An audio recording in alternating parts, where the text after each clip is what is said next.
Welcome everyone. तो KVS pedagogy की एक और वीडियो जिसमें हम असेसमेंट का पूरा टॉपिक आज कर लेंगे।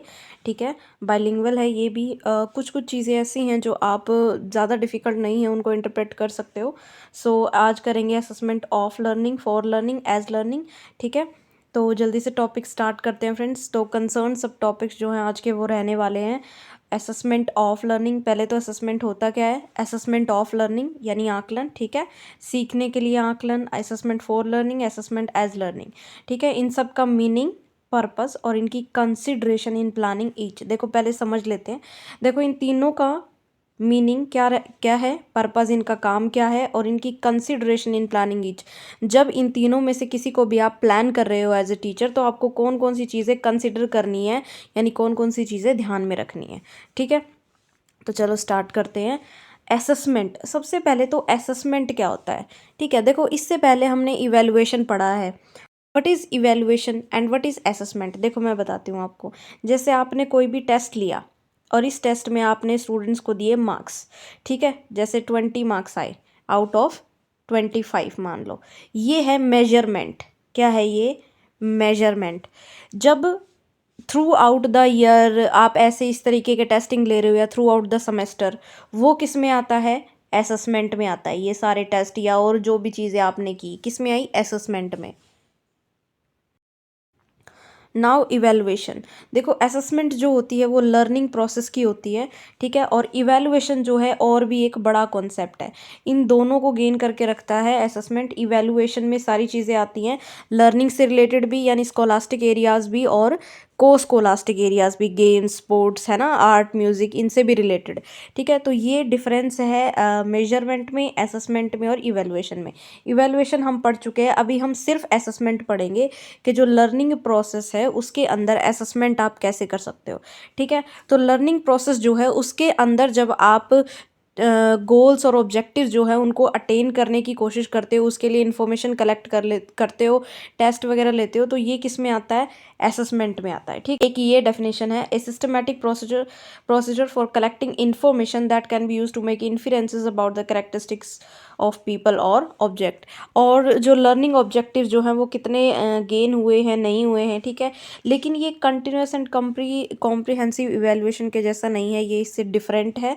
Formative evaluation plus summative assessment सारा इसमें आता है, बट असेसमेंट जो है ये बिल्कुल इसके जैसा नहीं है। असेसमेंट में इससे रिलेटेड है, बट असेसमेंट में क्या होता है? कंटिन्यूस एंड कम्प्रिहेंसिव इवेल्युएशन तो इवेल्युएशन हो गई थ्रू आउट द ईयर, है ना। लेकिन असेसमेंट क्या है? जो टीचिंग लर्निंग प्रोसेस अभी इम्प्लीमेंटेशन में है उसको मॉनिटर करना, उसमें क्या कमियां हैं, क्या अच्छी चीज़ें हैं, क्या कौन सी चीज़ ऐसी है जो अफेक्टिव है, कौन सी नहीं है, वो सारी चीज़ें। ठीक है, नाउ इसमें हम स्टूडेंट्स को असेस करते हैं, क्या चेक करने के लिए? उनकी परफॉर्मेंस और क्या उनकी लर्निंग की नीड्स हैं।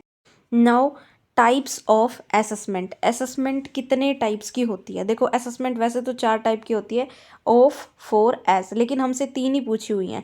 बट मैं आपको एक बार असेसमेंट इन लर्निंग बता देती हूँ। असेसमेंट इन लर्निंग क्या होती है? फॉर एग्जांपल क्लासरूम में टीचर पढ़ा रहा है, वो उस टाइम पे teaching learning process on going है, और उस टाइम पे ऐसी कोई प्रॉब्लम आई, जैसे स्टूडेंट्स आपस में मान लो बातें कर रहे हैं, है ना, तो ये हमने असेस कर लिया कि यहाँ पे उनका इंटरेस्ट जो है चला गया है, और तुरंत ही हमने अपनी स्ट्रेटजी या कोई और चीज़ टीचर ने ऐसी बतानी शुरू की जो उनका इंटरेस्ट आना शुरू हो गया। तो ये है assessment in learning, on the spot चीज़ों को हैंडल कर लेना। ठीक है, अब डीपली जो टीचर प्लान करता है या अपने तरीके से चीज़ों को सोच के और प्लानिंग के साथ सारी चीज़ें जो असेसमेंट की होती हैं, उनमें 3 हैं, assessment of learning, for learning और एज लर्निंग। सीखने का आकलन, सीखने के लिए आकलन और अधिगम के रूप में मूल्यांकन या आकलन। ठीक है, नाउ असेसमेंट एज लर्निंग पहले करेंगे हम। देखो असेसमेंट एज लर्निंग, सीखने के रूप में मूल्यांकन। असेसमेंट एज लर्निंग की जो असेसमेंट है ना, उसको ही सीख रहे हो आप, कि असेसमेंट से ही सीख रहे हो। ठीक है, इसके अंदर जब लर्नर्स जो हैं खुद से अपनी परफॉर्मेंस को एसेस करते हैं, असेसमेंट एज लर्निंग में स्टूडेंट जो है खुद से अपनी परफॉर्मेंस को एसेस करता है। यहाँ पे टीचर नहीं करता, स्टूडेंट खुद ही इसके अंदर मेन रोल में होता है। ठीक है, यहाँ पे जो लर्नर होता है अपनी नॉलेज गैप्स को आइडेंटिफाई करता है और उनको ठीक करने के लिए लर्निंग स्ट्रेटजीज़ को अडॉप्ट करता है। नाउ जो असेसमेंट है वो एक टूल है न्यू लर्निंग के लिए, क्योंकि हमने जो प्रीवियसली लर्न किया है उसके अंदर हमें जो भी डिफ़िकल्टीज आ रही हैं तो हम उन्हें कंक्वेयर कर सकते हैं अपनी न्यू लर्निंग में। ठीक है। नाउ पर्पज़, इसके पर्पसेस क्या क्या हैं? पर्पज़ हैं encourage students to take responsibility of their own learning, कि भाई स्टूडेंट्स जो हैं अपनी लर्निंग की रिस्पॉन्सिबिलिटी खुद लें, है ना। वो खुद से समझे कि उनकी लर्निंग में कहाँ कमियां हैं कहाँ नहीं है। Now require students to ask question about their learning, इसका पर्पज़ है कि स्टूडेंट खुद से क्वेश्चंस पूछना सीखे अपनी लर्निंग के बारे में। इसमें टीचर्स और स्टूडेंट्स दोनों ही इन्वॉल्व होते हैं लर्निंग गोल्स के लिए। ठीक है, लर्निंग गोल्स को क्रिएट करने के लिए। और उसके बाद जो स्टूडेंट्स हैं वो फॉर्मल और इनफॉर्मल फीडबैक का यूज़ करते हैं सेल्फ असेसमेंट के लिए। उनको फॉर्मल फीडबैक मिल जाए टीचर की तरफ से, या फिर वो खुद से कोई मान लो उनको किसी ने किसी चीज़ के लिए टोक दिया है ना, कि दैट क्लास में अभी बात नहीं करो, तो वो भी उनके लिए एक तरीके का फीडबैक ही है। ठीक है, उनकी लर्निंग के लिए। इसके अंदर इसका एक और पर्पज़ है कि इसमें पीयर असेसमेंट, सेल्फ असेसमेंट और रिफ्लेक्शन को बढ़ावा दिया जाता है, कि स्टूडेंट जो है अपने पीयर्स, अपने फ्रेंड्स से पूछ ले, अपनी असेसमेंट को जान ले, वो खुद से असेस कर ले और अपनी जो लर्निंग्स है उन पे वो रिफ्लेक्शन डाले, बैठ के सोचे कि उसकी लर्निंग कितनी उसने कर ली है, मतलब कहाँ कहाँ प्रॉब्लम्स आ रही हैं और कहाँ कहाँ वो अच्छी जा रही है। ठीक है, ये हैं इसके पर्पसेस। नाउ कंसिडरेशन, जब भी आप as a teacher assessment as learning students के लिए कुछ प्लान कर रहे हो तो उस टाइम क्या क्या चीज़ें ध्यान रखने की होती हैं?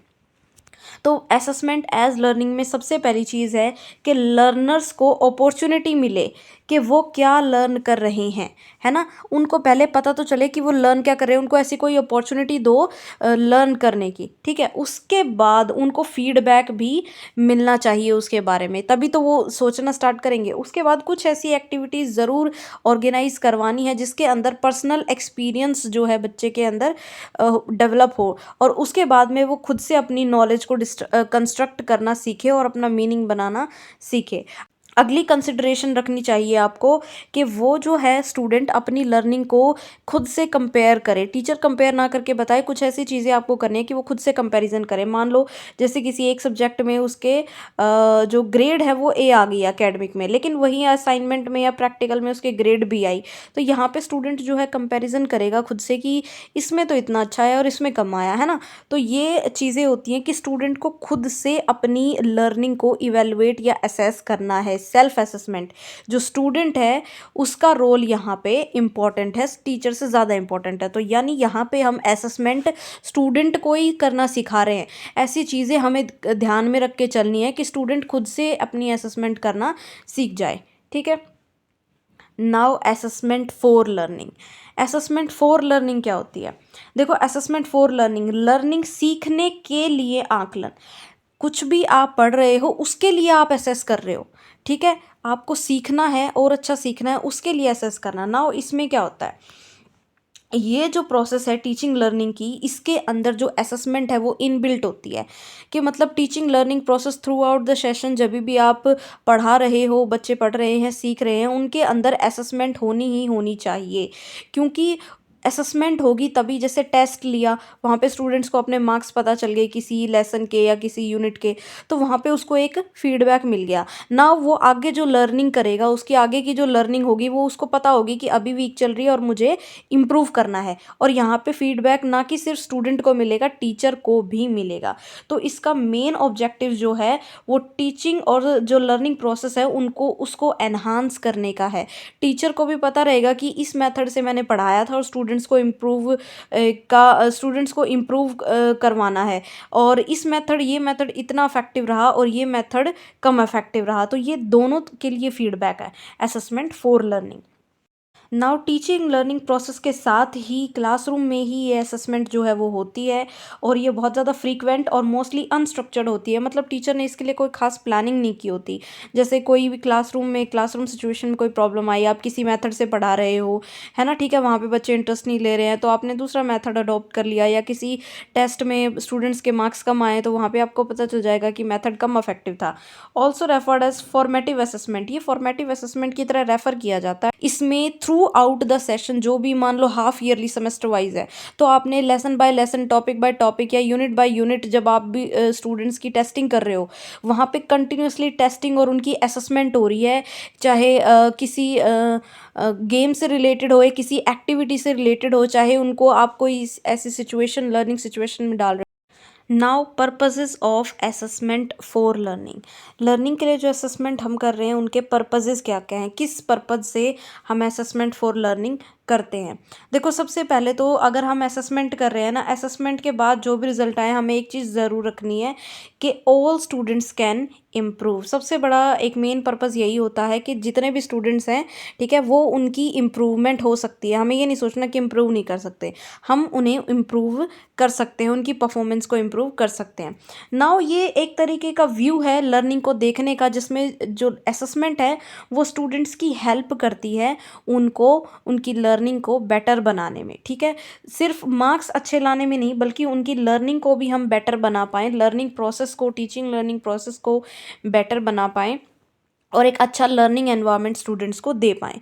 दूसरा इसका पर्पज़ है स्टूडेंट्स की फ्यूचर प्लानिंग, ठीक है, जब उनकी लर्निंग जो है उसको असेस कर रहे हैं हम, तो उनके फ्यूचर के लिए भी कुछ चीज़ें प्रेडिक्ट हो जाती हैं। फॉर एग्जांपल स्टूडेंट्स के जो मार्क्स होते हैं या किसी भी तरीके का उनका इंटरेस्ट होता है किसी भी सब्जेक्ट के अकॉर्डिंग, है ना, तो उनके इंटरेस्ट्स के बेसिस पे, उनके असेसमेंट के बेसिस पे हम प्रेडिक्ट कर सकते हैं कि फ्यूचर में उनके लिए कौन सा सब्जेक्ट लेना, जो चॉइस ऑफ सब्जेक्ट है वो बेटर रहेगी। इसके बाद जो लर्निंग एक्टिविटी है उसके गोल्स को क्लियरली डिफाइन करने में, इसके बाद स्टूडेंट्स को फीडबैक प्रोवाइड करना बहुत ही इंपॉर्टेंट है। ये इसका बहुत इंपॉर्टेंट पर्पज़ है कि असेस तो कर लिया लेकिन उनको फीडबैक प्रोवाइड ज़रूर करना है, ताकि उन्हें पता तो रहे कि उनकी असेसमेंट एक्चुअल में क्या चल रही है, क्या उनका स्कोर चल रहा है, कितनी उनकी लर्निंग हुई है, कितनी कहाँ पे वो गैप करते हैं, क्या उनकी स्ट्रेंथ्स हैं और क्या उनकी वीकनेसेस हैं। यहाँ पे सेल्फ असेसमेंट, पीयर असेसमेंट और जो रेगुलर क्लासरूम की असेसमेंट है उनको एनकरेज किया जाता है। टीचर, स्टूडेंट्स और पेरेंट्स जो है इनके अंदर इन्वॉल्व रहते हैं, ताकि पेरेंट्स को भी अपने बच्चे जो हैं उनकी लर्निंग का पता रहे। टीचर को तो खैर पता होता ही है और स्टूडेंट को प्रॉपर फीडबैक वहाँ पे मिले उसकी लर्निंग के अकॉर्डिंग। नाउ जब असेसमेंट फॉर लर्निंग आप कर रहे हो, लर्निंग के लिए आकलन जब आप कर रहे हो, तो आपको कौन कौन सी चीज़ें कंसिडर करनी है, मतलब ध्यान में रखनी है।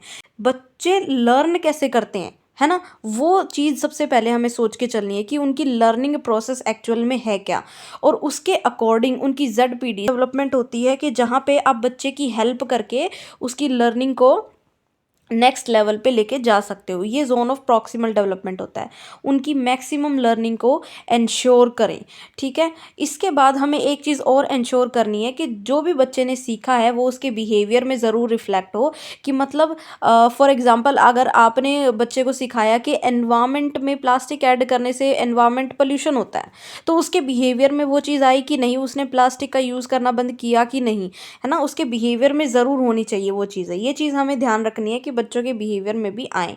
नाउ असेसमेंट जो है उसे टीचिंग लर्निंग प्रोसेस का एक पार्ट बनाना चाहिए, ताकि बच्चों की जो कंटिन्यूअसली जब असेसमेंट होती है तो टीचर भी उस पर वर्क करता रहता है और उनकी लर्निंग प्रोसेस जो है वो और बेटर होती चली जाती है। सूटेबल टीचिंग स्ट्रेटजीज जो है हमें बनानी चाहिए उनकी लर्निंग को इम्प्रूव करने के लिए। हमें बहुत सारा डेटा कलेक्ट करना चाहिए, बहुत सारी स्ट्रेटजीज़ और टीचिंग लर्निंग मटेरियल्स हमारे पास होना चाहिए, ताकि जो भी स्टूडेंट्स की नीड है जब भी क्लासरूम में उनकी रिक्वायरमेंट हो तो हम उन्हें वो प्रोवाइड करा पाएँ। टीचर और लर्नर दोनों ही इसमें डिसीजन मेकर होते हैं, क्योंकि लर्नर जो है उसको भी फीडबैक मिलता है कि उसकी लर्निंग प्रोसेस कहाँ तक पहुँची, और टीचर है उसको भी फीडबैक मिलता है कि उसके जो टीचिंग मेथड हैं, स्ट्रेटजीज़ हैं, वो कितनी इफेक्टिव हैं। नाउ AFL यानी असेसमेंट फॉर लर्निंग, इससे लर्नर्स को ज़रूर इन्फॉर्मेशन मिलती है अपनी प्रोग्रेस के बारे में, है ना, वही फीडबैक वाली बात आ जाती है। टीचर जो है फैसिलिटेटर का रोल प्ले करता है, गाइड करेगा बच्चों को, उनका कोच बनेगा। और स्कैफोल्डिंग क्या होती है, वो हेल्प जो आप स्टूडेंट को अपनी तरफ से एक्स्ट्रा प्रोवाइड करते हो। जैसे फॉर एग्जांपल अगर एक स्टूडेंट है, उसकी किसी लेसन पे 80% कंटेंट पे मास्टरी, चलो 60% कंटेंट पे मास्टरी है, वो अपनी तरफ से उतना कर पाया, लेकिन आपने उसको एक्स्ट्रा एफर्ट डाल के कुछ और टेक्निक्स अप्लाई करके 60 से आप उसको 80% पे ले आए। तो 60 से 80% पे ले जाने का जो प्रोसीजर है, जो हेल्प आपने उसको दी है, ये 20% वाली, ये क्या है, स्कैफोल्डिंग। तो ये जो ZPD है, ये वो हेल्प होती है जो टीचर प्रोवाइड करता है, ठीक है, जिससे स्टूडेंट की जो लर्निंग है उसको मैक्सिमाइज किया जा सकता है। नाउ और क्या चीज़ें हमें ध्यान में रखनी है कि जो असेसमेंट हमने स्टूडेंट को प्रोवाइड की है, वो उसकी नॉलेज, उसकी अंडरस्टैंडिंग, उसकी स्किल्स और उसकी वैल्यूज़ जो है उनको सही से टेस्ट करे और वो सारी चीज़ें उसके बिहेवियर में रिफ्लेक्ट हो जो भी आपने उसको सिखाया है। उसके बाद स्टूडेंट जो है अपने अराउंड जो डाइवर्सिटी है, यानी स्टूडेंट्स जो हैं और अदर चिल्ड्रंस हैं, उनके थॉट्स, उन सबको वो रिस्पेक्ट करे, प्रॉपरली रिस्पोंड करे और अदर चिल्ड्रंस की भी हेल्प करे, ठीक है।